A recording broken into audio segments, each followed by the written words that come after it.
Nadie quisiera tener enemigos. Sin embargo, hoy tengo que compartir contigo la triste e incómoda noticia de que tú tienes enemigos. De que si tú eres un hijo de Dios, si tú eres de Cristo, entonces tú tienes enemigos. Y yo me refiero de manera particular al diablo y sus secuaces, sus demonios. Un tema que uno diría, pastora, hay tantos temas en los que se puede tratar. ¿Por qué hablar acerca del diablo? Bueno, tú has sido enlistado en el ejército de Jesucristo. Esa es una realidad. Y hoy domingo, tú estás en el cuartel general para recibir instrucciones de nuestro comandante. Estamos aquí para ser informados por nuestro gran capitán. Él tiene palabras para nosotros. Es una sesión informativa sumamente importante porque nos hablará del enemigo y de la estrategia a utilizar para vencerlo. Erwin Lutzer, quien fuera pastor de la reconocida iglesia Moody en Chicago, hizo referencia en un libro a la gran cantidad de clases y sermones que él ha escuchado a lo largo de su vida. Y él dijo: yo he olvidado la gran mayoría de ellos, pero todavía recuerdo las palabras del doctor Berkouwer, es un gran teólogo holandés muy reputado. Todavía recuerdo las palabras del doctor Berkouwer cuando nos dijo: no puede haber teología sana sin una demonología sana. En otras palabras, tú puedes pretender creer en la Biblia y confiar en la Biblia, pero si tú no estás claro realmente en lo que la palabra enseña acerca de la doctrina del diablo y sus demonios, dice, hay algo que falta allí. En otras palabras, si tomamos en serio la palabra de Dios, tenemos que tomar en serio lo que ella dice sobre el diablo. Y la Biblia tiene mucho que decirnos sobre él. El Antiguo Testamento no nos dice mucho. En cambio, el Nuevo Testamento, sí. En el Nuevo Testamento es un personaje imposible de ignorar. Como bien dice Sinclair Ferguson, la venida de Cristo sacó a Satanás de la sombra. O sea, cuando Cristo vino a la tierra, fue como si provocara que todas las fuerzas del mal salieran a flote. Uno no puede leer los evangelios sin ver la presencia del maligno por doquier. Nadie puede leer el Nuevo Testamento y no concluir que tenemos que conocer acerca del enemigo de nuestras almas y conocer cómo enfrentarlo. Originalmente, cuando estaba estudiando esto, y cuando digo originalmente, hasta el día de ayer, yo pensaba tratar este tema hoy en dos encabezados. Básicamente dos cosas que yo quiero ver con ustedes. ¿Quién es nuestro enemigo? Y cómo enfrentarlo. Pero tuve que llegar a la conclusión de que solamente hoy iba a poder ver el primer punto. ¿Quién es nuestro enemigo? De manera que en 15 días que yo vuelvo a predicar aquí, voy a tratar de responder la segunda pregunta. Pero es la idea. Yo quiero que ustedes tengan la idea de hacia dónde vamos. ¿Qué es lo que yo quisiera ver? Nosotros podemos hablar de Satanás o del diablo y decir muchas cosas. Se estudia el tema aún del origen, cómo cayó el diablo. Yo no pienso tratar esto.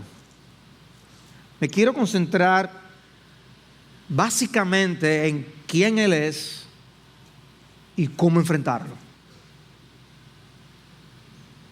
Jesús mismo identificó al diablo como nuestro enemigo. En la parábola del trigo y la cizaña, nosotros leemos en Mateo 13, Versículo 24, que Jesús le refirió otra parábola diciendo: el reino de los cielos puede compararse a un hombre que sembró buena semilla en un campo, pero mientras los hombres dormían vino su enemigo y sembró cizaña entre el trigo y se fue.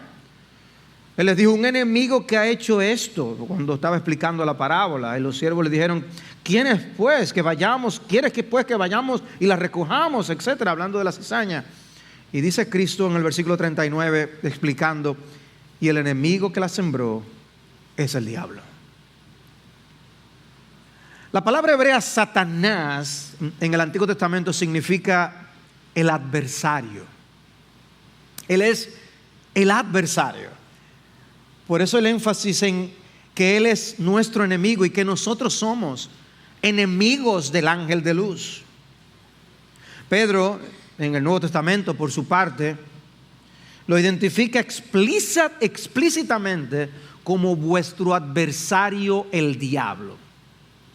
Pedro escribe a los creyentes y él les dice: ustedes tienen un adversario, el diablo, y da instrucciones de qué debían hacer al respecto. Y es parte de lo que yo quiero hacer al ver el cómo enfrentarlo. Ahora, ¿cómo pasó el diablo a ser nuestro adversario? Bueno, nosotros entramos en esa enemistad con el diablo cuando fuimos trasladados de las tinieblas a la luz de Dios. Cuando nosotros fuimos rescatados por Cristo, salvados por Cristo, empezó allí mismo la enemistad con el diablo. Y desde el principio, nosotros nos encontramos, desde el principio de las Escrituras, nos encontramos con la enemistad entre Dios y su simiente y el diablo y su simiente. La historia de la redención transcurre explicando lo que va ocurriendo con esa enemistad. Dice Génesis 3:15: y pondré enemistad entre ti y la mujer, hablando a la serpiente. Pondré enemistad entre ti y la mujer, entre tu simiente y su simiente.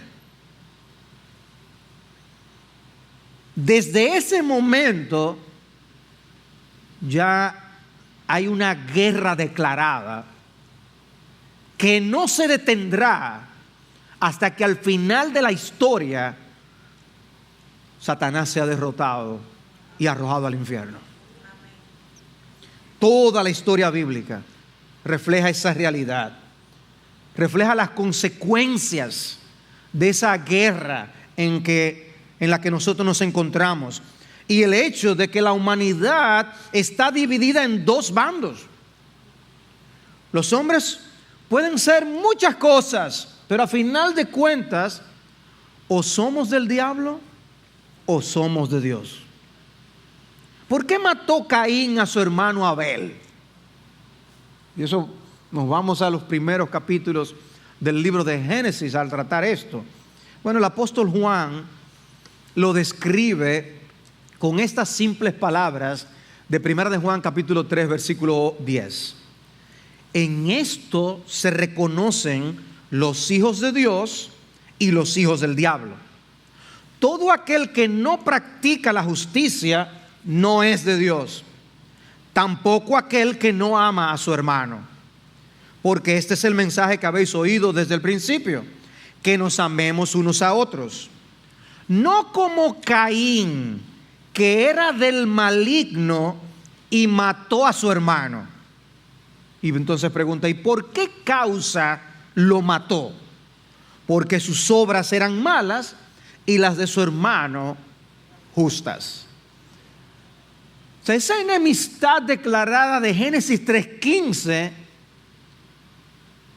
empieza inmediatamente a reflejarse en la simiente de cada uno, de la simiente de Dios, la simiente de la serpiente. Y por esa causa Caín mató a su hermano Abel. Abel era de los creyentes en Dios. Caín era un hombre natural en su pecado que desobedeció a Dios y mató por eso a su hermano. Y de allí en adelante nosotros lo que vemos es el reflejo de esa batalla y de esos dos grupos a lo largo de toda la Escritura. Y uno llega, por ejemplo, a un texto como el de Juan capítulo 8, Cristo lidiando con los judíos y diciéndoles a ellos: sois de vuestro padre el diablo y queréis hacer los deseos de vuestro padre. Piensen en eso. Uno no quiere ganarse animadversión de gratis. O sea, uno no quiere usar de palabras que sin propósito haga que las personas nos aborrezcan. Cristo fue el hombre más sabio que pisó la tierra, ¿no? Él es el hombre más sabio, pero en ese momento era el hombre más sabio que pisó la tierra. Y él dijo: vosotros sois de vuestro padre el diablo. Palabras duras. Si tú quieres seguidores, oye, no les digas hijos del diablo. Pero Cristo estaba enseñando una gran verdad. Una gran verdad que nos afecta a todos nosotros. Todos nosotros nacimos en este mundo con esa identidad, como hijos del diablo. Es solamente en la salvación en Cristo que nosotros somos sacados de esa familia e introducidos a la familia de Dios. Y ese es el milagro de la salvación. De manera que entre esas dos simientes hay una enemistad insalvable. Dios nunca se reconciliará con el diablo. Nunca. Los hombres, los pecadores, pueden estar hoy en enemistad contra Dios, pero el Señor se reconcilia con ellos por medio de Jesucristo. Esa reconciliación no solo es posible, es una realidad para todo aquel que se refugia por la fe en el Señor Jesucristo. Hay reconciliación en Cristo para los pecadores, no así para el diablo. Cristo no vino a rescatar al diablo. Cristo vino a rescatar pecadores, hombres y mujeres como tú y como yo. Pero la enemistad con el diablo es irreconciliable. Y venir a Cristo significa ahora tener al diablo por enemigo. Esa es la realidad. Y cuán hostil es ese enemigo contra el pueblo de Dios. Pero yo les decía, tengo noticias tristes, ¿no? Incómodas. Tenemos enemigos, al diablo y sus secuaces. ¿Quién es? ¿Quién es nuestro enemigo? Porque imagínense, para poder pelear nosotros tenemos que conocer quién es el enemigo. Los ejércitos usan uniformes y una de las maneras que ellos saben cómo atacar al otro es porque ven que el otro tiene el uniforme diferente. Los de la misma nación, los del mismo ejército tienen el mismo uniforme y ellos no le van a disparar al que está como ellos. De ahí también el éxito de aquellos espías que se ponían el uniforme contrario, porque uno cree que es del mismo equipo y no lo es. Pero el hecho es que es útil, es necesario, es importante, es relevante que tú y yo sepamos que tenemos un enemigo y tenemos que averiguar quién es. Tenemos que conocer quién es. Y la Biblia nos explica quién es, para que nosotros nos cuidemos, para que nosotros podamos tener victoria en Cristo en el día a día. O sea que, mira, pero háblenos de Dios, háblenos de Cristo. A Él hemos venido a adorar. Amén, es verdad. Pero es ese Dios que nos enseña acerca del enemigo. Él quiere que tú y yo estemos apercibidos. Y es mi deber en esta mañana ayudarte en eso. La primera palabra que nosotros encontramos, el primer nombre, es el término diablo. El término diablo es un término muy común del Nuevo Testamento. Se usa 37 veces en el Nuevo Testamento. Y significa calumniador.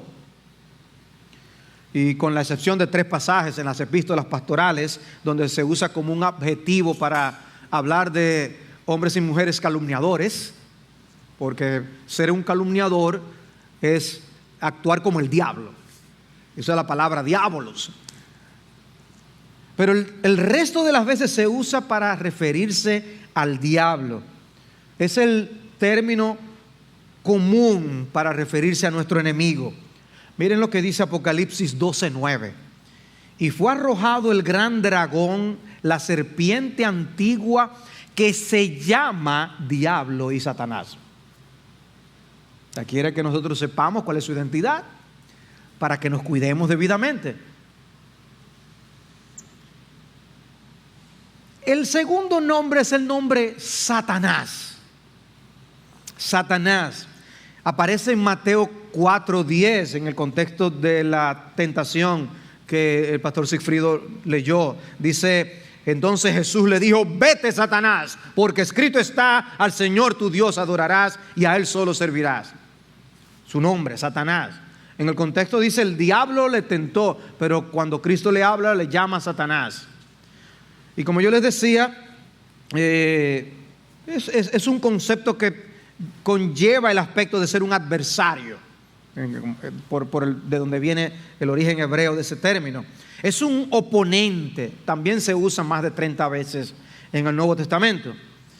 Cuando uno lee la historia de Mateo 16, con el sentido del significado de ese nombre, uno comprende mejor lo que está sucediendo en esa historia. ¿Y qué ocurre en Mateo capítulo 16? Bueno, es un contexto en el que Jesús anuncia su muerte. Dice: a mí me van a matar, yo voy a ir a Jerusalén y a mí me van a matar. Y es en ese contexto que dice: pero volviéndose él, dijo a Pedro. Pedro le dijo entonces: Señor, que no te pase eso. ¿Cómo tú vas a hacer que te dejen matar? Dice que Cristo, volviéndose a Pedro, le dijo: quítate de delante de mí, Satanás. Me eres piedra de tropiezo, porque no estás pensando en las cosas de Dios, sino en las de los hombres. Ahí Cristo le dice a Pedro Satanás, porque Pedro está siendo un instrumento de Satanás para oponérsele al Mesías y la misión que él había venido a cumplir. Que de paso nos muestra cómo él va a ser un opositor, el diablo, de el reino de Cristo. No solo de Cristo, no solo del Mesías, sino de su reino y de la implantación de su reino. Por eso nosotros vemos en las Escrituras cómo él se oponía a los siervos de Dios, a los apóstoles, y se sigue oponiendo a la obra de misiones.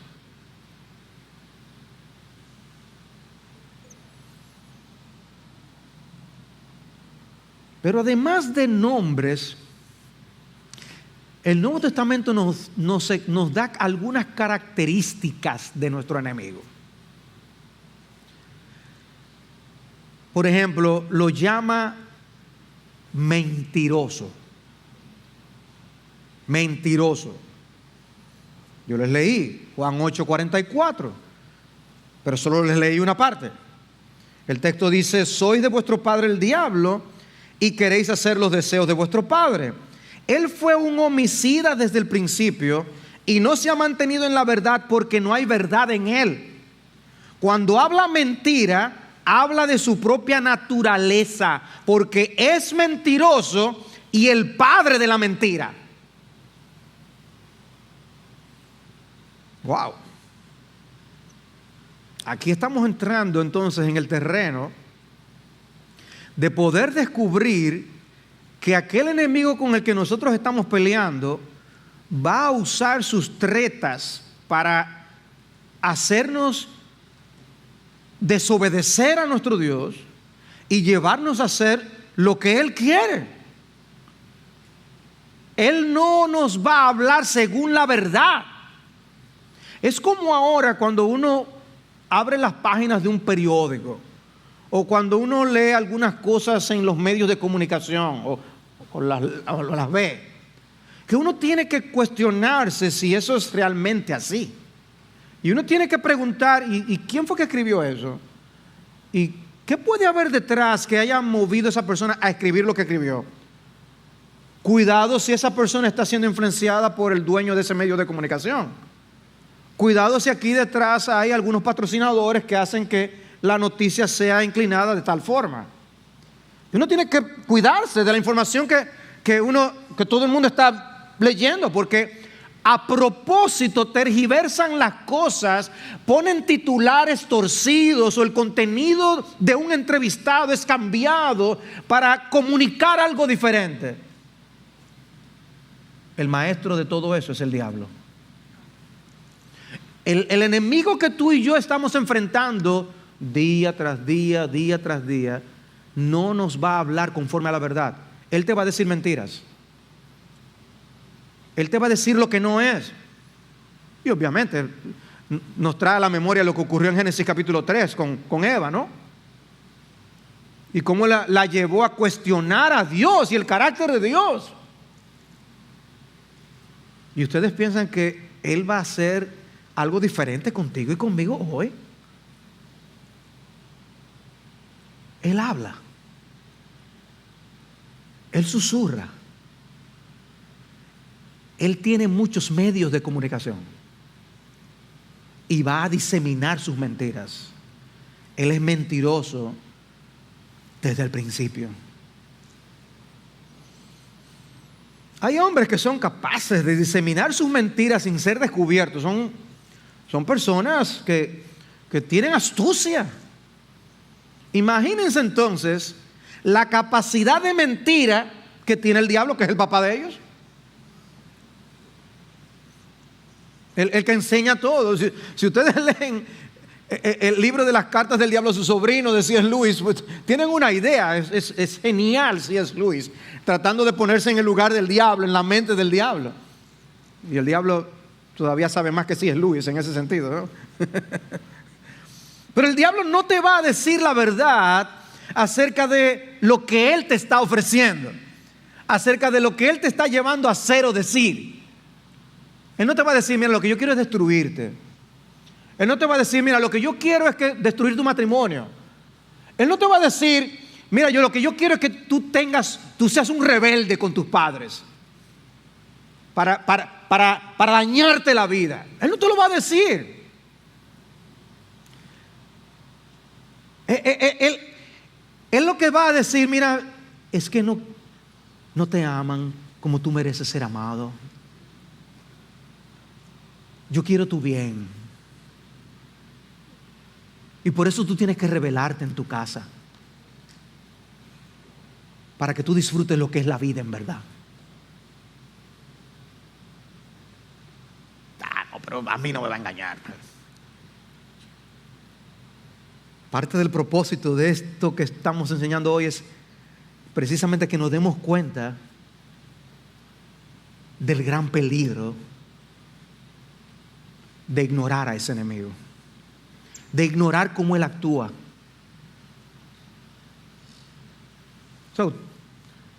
Yo espero que nosotros estemos conscientes que en esta batalla, en esta guerra espiritual en que nos encontramos, ocurren cosas similares a lo que vemos en esas películas de la Segunda Guerra Mundial o de otras guerras, donde a propósito el ejército enemigo enviaba mensajes de confusión para que los otros creyeran algo que no es.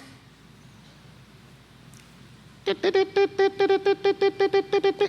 esa época eso era el tipo de mensaje. No era por email, no era por WhatsApp, no era nada de eso. Eran mensajes que se enviaban así y le decían, vamos a desembarcar por tal sitio.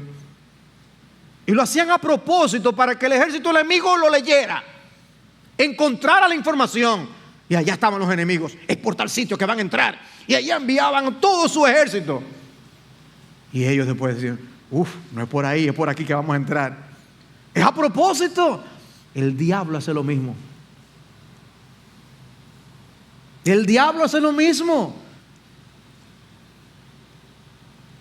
Y a lo mejor tú estás tratando de cuidarte de esto y de esto. Y él resulta que por donde te va a atacar es por este otro lado. Y tú te estás creyendo el cuento del emisario que él envió para hacerte creer que lo que él iba a hacer es otra cosa. Eso es cuando tú estás consciente que él es un enemigo que quiere hacerte daño. Imagínense lo que pasa cuando tú ni consciente estás de que él está presente y de que él te quiere hacer daño. Satanás es capaz de colocar pensamientos en nuestras mentes con sus mentiras y sus engaños. Dice 2 Corintios 4:4, en los cuales el Dios de este mundo ha cegado el entendimiento de los incrédulos para que no vean el resplandor del evangelio de la gloria de Cristo, que es la imagen de Dios.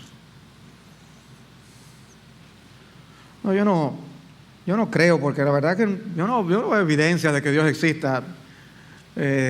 Además yo soy muy joven, yo todavía tengo muchas cosas que hacer y disfrutar en la vida. A lo mejor cuando yo entre a cierta edad, yo a lo mejor voy a considerar ser cristiano, pero ahora no, yo soy joven a disfrutar de la vida. Suena muy intelectual, a veces usan algunos argumentos de la razón por la cual no creen. La razón que hay detrás, la verdadera causa, es que el diablo cegó tu entendimiento. La verdadera razón por la que tú no amas a Cristo, la verdadera razón por la que no te importa su palabra, aún a pesar de haber entrado en contacto con ella y desperdiciar el privilegio que es tener la palabra de Dios en tus manos. ¿Tú crees que es tu decisión? Es que el diablo te ha cegado el entendimiento. Es triste. Y nosotros recordamos los momentos en que nuestros propios entendimientos estaban también cegados. Pero gloria a Dios, como también recordamos el momento en que Cristo entró en nuestro ser y nos transformó ese entendimiento para que viéramos su gloria y su majestad y su poder y le amáramos. Él hizo esa transformación que quisiéramos que hiciera también en ti. Pero él dice, ciega el entendimiento de los incrédulos para que no vean el resplandor del evangelio. Él no quiere que tú se salves. ¿Ves? No es tu bien que él quiere. Él quiere tu mal. Y si para eso tiene que darte un breve disfrute, deleite, buen momento, él lo va a hacer. Si él tiene que darte cosas, lo va a hacer como le ofreció a Cristo. Todo esto te daré si postrado me adorares.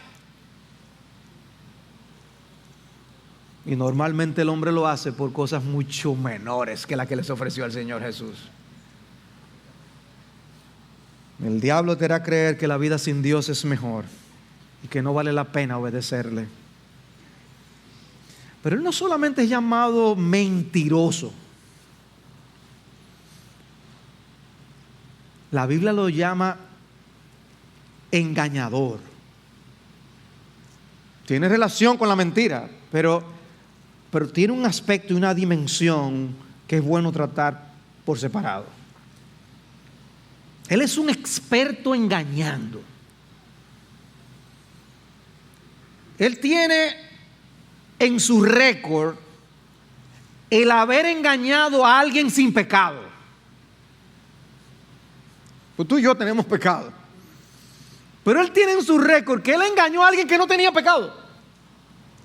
Dice 1 Timoteo 2:14, y Adán no fue el engañado, sino que la mujer, siendo engañada, Eva, completamente, dice el texto, cayó en transgresión.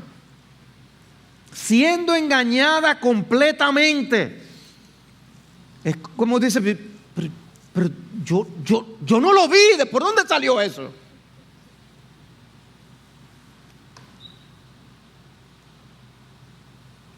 Es como cuando en esos juegos de ajedrez y la partida se está desenvolviendo y tú crees que las cosas están de una manera y de repente, jaque mate, ¡vamos! Pues el diablo es así, con su astucia y sus engaños. Por eso recuerden que Él se hace pasar por ángel de luz. ¿Cómo tú te llamas? Gabriel. Yo soy el encargado de Gabriel. Se hace pasar por un ángel de luz. Él es la personificación del fraude. Hoy está de boga el robo de identidad. Le roban la identidad a una persona y los hacen pasar 1000 problemas. Bueno, el diablo tiene experiencia con eso, lo está haciendo hace miles de años. Si se quiere hacer pasar por profeta, se hace pasar por profeta. Si tiene que sacar su carné de rey, saca un carné. Yo soy rey también. Dice 2 Corintios 11, versículo 13, porque los tales son falsos apóstoles, obreros fraudulentos. Esto hablando de los malos obreros, malos ministros. Dice que se disfrazan como apóstoles de Cristo. O sea, hay hombres que no son de Cristo, no son siervos de Cristo, pero se disfrazan como tales. Eso es una realidad. Y dice, y no es de extrañar, pues aún Satanás se disfraza como ángel de luz. Por tanto, no es de sorprender que sus servidores también se disfracen como servidores de justicia, cuyo fin será conforme a sus obras. O sea, lo que vemos que ocurre con los malos obreros, que parecen ser ministros de Cristo, se hacen pasar por ministros de Cristo, es solo una breve manifestación, una breve muestra de lo que el diablo hace, donde él se hace pasar por un ángel de luz. Obviamente, la idea no es que nosotros estamos viendo muchísimos ángeles y que él viene un día, yo soy un ángel bueno. La idea es, él es un engañador. Decía un siervo del pasado, Satanás hace mucho más daño como ángel de luz que como león rugiente. ¿Cuánto daño hace? Porque nosotros creemos que es nuestro amigo. Nosotros creemos que Él quiere nuestro bien. Es más, quizás viene a través de los labios de alguien que tú amas. Quizás viene a través de los labios de un amigo, de una amiga, que te está diciendo lo que tú quieres oír. Y no es nadie más que el ángel de luz buscando hacerte daño, buscando indisponer tu corazón. Tú estás apercibido de que tú tienes un enemigo tan mañoso. El puritano William Gurnall decía que ningún actor tiene tantos disfraces que usar en escena como los que tiene el diablo para tentar. El hombre de las 1000 caras, 1000 disfraces, 1000 formas de manifestarse sin que nos demos cuenta. Y anda con nosotros al lado, hablamos con él y no nos damos cuenta que estamos tratando con el diablo. Te hará pensar que tú le importas. Te hará creer que realmente Él quiere tu bien, lo que te conviene. Como a Eva. Es que tú, si te llevas de Dios, no podrás conocer el bien y el mal. En Apocalipsis, la figura del engañador es una de las descripciones favoritas del apóstol Juan para referirse al diablo. Uno a veces ve la condición en que el mundo está y a uno se le dificulta explicar cómo las cosas están como están, tan de cabeza como están. Pero cuando uno lee Apocalipsis, uno lo puede ver con más claridad. Dice Apocalipsis 12:9, y fue arrojado el gran dragón, la serpiente antigua, que se llama el diablo y Satanás. Yo le leí hasta ahí hace un rato. Dice, el cual engaña al mundo entero. El diablo engaña al mundo entero. Apocalipsis 20:2, prendió al dragón, la serpiente antigua, que es el diablo y Satanás, y lo ató por 1000 años y lo arrojó al abismo y lo cerró y lo selló sobre él para que no engañara más a las naciones. Porque eso es lo que él hace, engañar a las naciones. Hermanos, preocupémonos por lo que puede estar ocurriendo en Davos y todos los líderes que se reúnen con el Foro Económico Mundial y demás. Y oremos a Dios. Porque el diablo usa instrumentos humanos en las naciones para engañar a las naciones. Es increíble cómo no solamente dice que él engaña, sino que usa instrumentos para engañar. Apocalipsis 13:14 nos dice que la bestia del dragón engaña a los moradores de la tierra. Apocalipsis 18:23 nos dice que Babilonia, la ciudad del dragón, engaña a las naciones. Apocalipsis 19:20 nos dice que el falso profeta del dragón engaña a los que reciben la marca de la bestia. Es engaño tras engaño tras engaño. Y usa a sus emisarios para seguir engañando. Y como nosotros decimos, a veces nosotros estamos chupándonos un bobo, un chupete, como lo llamen en el país que sea. ¿Te sientes entonces muy seguro contra los engaños del diablo? Oye, me dice que engaña al mundo entero. Debe provocar cierto temor en nosotros. En otras palabras, no confíes tanto en ti mismo, porque el enemigo quiere hacerte daño y te va a tratar de engañar. Y ahí estás tú justificando tu manera de actuar, las actitudes, tu forma de tratar a los demás. Ahí estás tú justificando los pensamientos que tú estás albergando acerca de ti y de otros. Una de las cosas que vamos a ver cuando hablemos de cómo defendernos es que nosotros tenemos que cuidarnos de sus artimañas. Y una de las cosas que dice en ese contexto el apóstol Pablo es que nosotros vamos aún a dejar de perdonar a otros que debemos perdonar, porque él usa eso como una artimaña para destruir al pueblo de Dios y dividirnos. Y dice, no ignoremos sus maquinaciones. Él ha engañado a millones. ¿Tú piensas que no te va a engañar a ti? Dice alguien, cuando Satanás cayó, perdió su inocencia, pero no su inteligencia. Jonathan Edwards decía que el diablo se graduó de la mejor escuela de teología del universo, la del cielo de los cielos. O sea que no estamos lidiando con alguien que es un ignorante, que no sabe. Amados hermanos, la Biblia nos advierte con razón. Dice Génesis 3:1 que la serpiente era más astuta que cualquiera de los animales del campo.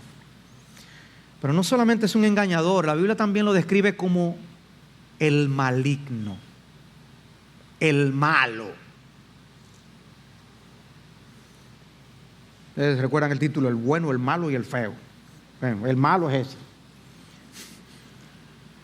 El maligno. Mateo 6:13, y no nos metas en tentación, mas líbranos del mal. Algunas versiones traducen, líbranos del maligno. Mateo 13:19, a todo el que oye la palabra del reino y no la entiende, el maligno viene y arrebata lo que fue sembrado en su corazón. Aquí entonces tú vienes a la iglesia, quizás vienes muchos domingos a la iglesia, oyes la palabra de Dios y no hay transformación en tu corazón. Y tú estás quitado de bulla y no estás consciente de que lo que está pasando es que el diablo viene cada vez que siembran una semillita de la palabra de Dios y se la arrebata y se la lleva. Y tú piensas que tú te la estás comiendo, que tú estás bien, que tú eres un duro, que tú no vas a caer en ese gancho de la religión. Pero es el diablo engañándote. Es el diablo en su maldad quitando el instrumento que puede ser de bendición para tu alma. Cristo oró para que seamos guardados del malo en Juan 17. Hermanos, hay que orar. Dice Cristo que nosotros debemos orar, Señor, líbranos del malo.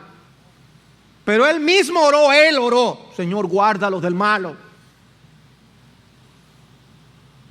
Cuando Satanás pidió zarandear a los apóstoles, que le dijo a Pedro: yo he rogado por ti para que tu fe no falte. Hay que rogar, amados hermanos. Es por eso que hay que buscar el rostro de Dios en oración. Hay que orar. Hay que venir a los cultos de oración. Tienes que orar en tu casa. Ora por tu familia. Es demasiado grande lo que está en juego. Ora solo, ora con tu familia, ora, busca el rostro de Dios. Ora en la iglesia, ora con un hermano. Ora en la mañana, ora a mediodía, ora al anochecer, ora. Para que seamos guardados del malo y de sus avances y de sus engaños. Cristo oró.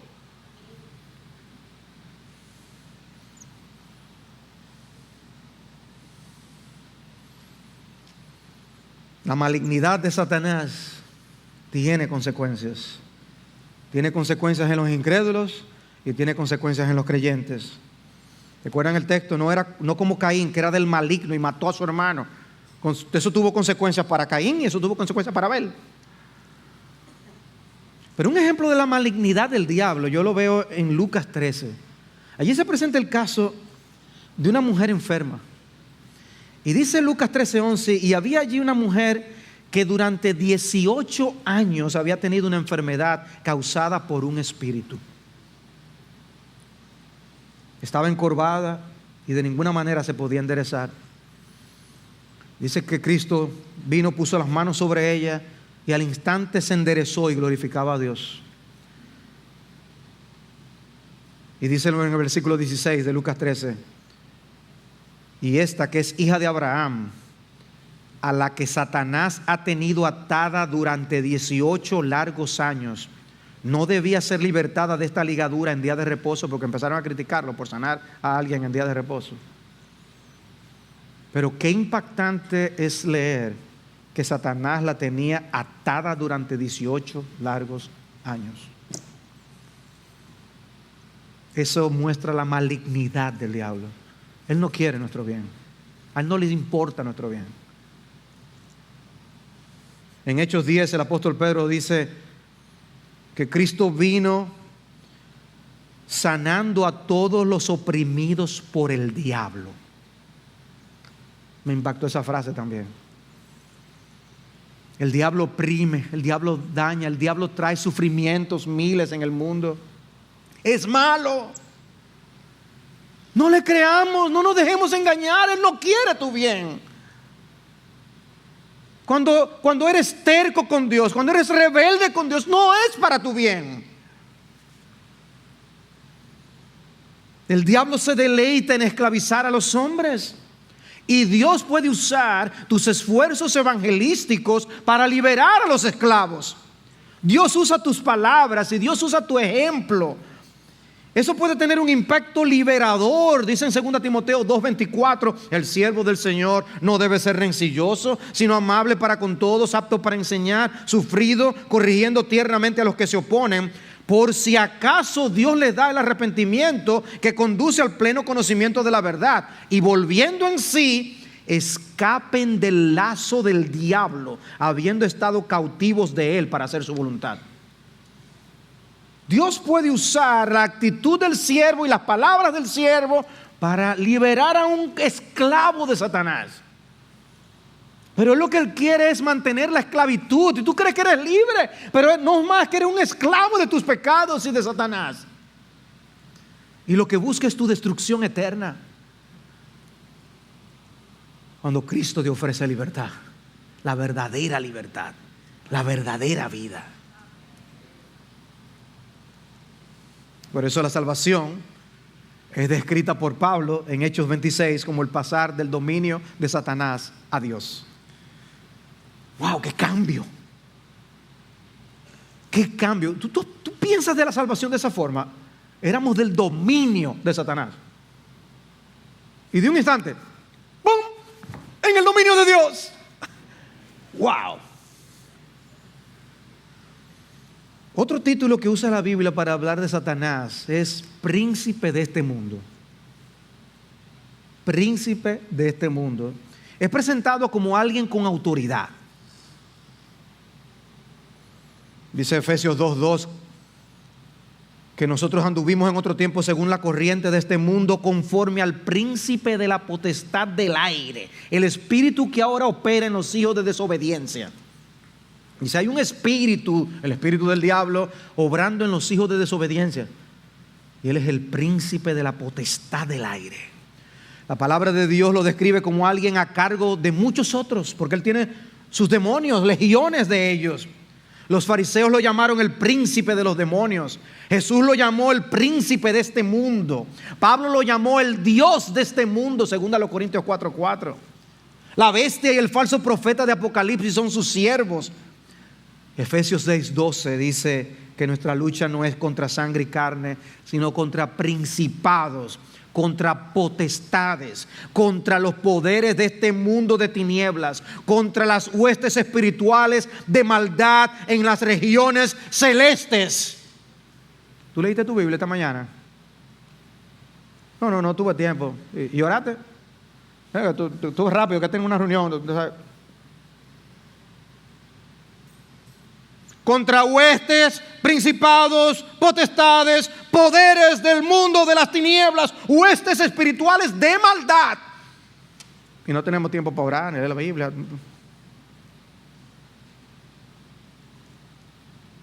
¿Cómo compaginamos? ¿Cómo cuadra eso? Amados hermanos, necesitamos comprender qué enemigo estamos enfrentando para poder cuidarnos debidamente. Estamos luchando por nuestra vida. Estamos luchando por nuestras almas, el alma de nuestra familia. Estamos luchando por el pueblo de Dios, por el evangelio, por el avance de ese reino. Estamos orando por los misioneros. Estamos orando que Dios los guarde del maligno. Son poderes, es el príncipe de este mundo.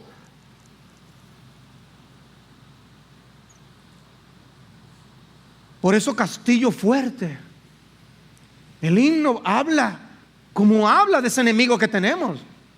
Presenta nuestra victoria en Cristo. Pero ese enemigo es real. Ese enemigo te moverá a usar el televisor como un instrumento de maldad para dañarte, o las redes sociales, tu celular, el internet, los libros, las malas compañías. Él puede mover tantas piezas para hacer daño. ¿Estamos conscientes de eso? Pablo quiere que estemos conscientes que nuestra lucha no es contra carne y sangre. Es alguien con gran influencia y con gran poder. Él no es todopoderoso, pero sí muy poderoso. Decía Samuel Rutherford que Cristo tiene al diablo en las cadenas de su omnipotencia. Gracias al Señor. Qué bueno. Pero es poderoso. Joel Dickey y Smalley, en su libro sobre teología sistemática, escribieron: en la cultura popular a veces se dice que el diablo engaña a las personas para que le vendan sus almas a cambio de favores sobrenaturales. Sin embargo, dicen, las Sagradas Escrituras enseñan la horrible verdad de que Satanás ya gobierna a la humanidad. Es un hecho, es una realidad. Eso es lo que la Biblia enseña. Sabemos que somos de Dios y que todo el mundo yace bajo el poder del maligno. 1 Juan 5:19.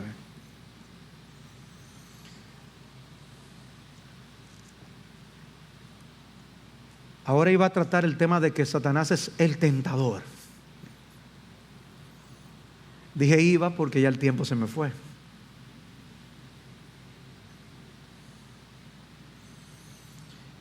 O sea que en 15 días, cuídate.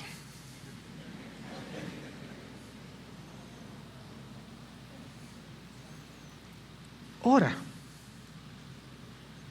Que Dios nos siga entrenando, preparando para poder luchar y guerrear contra el enemigo de nuestra alma debidamente.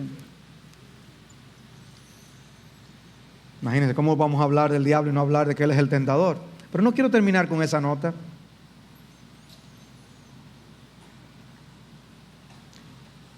Quiero terminar con la nota de que la historia de esta batalla no termina con Satanás ganando. La verdad es que muchas veces él nos gana batallas,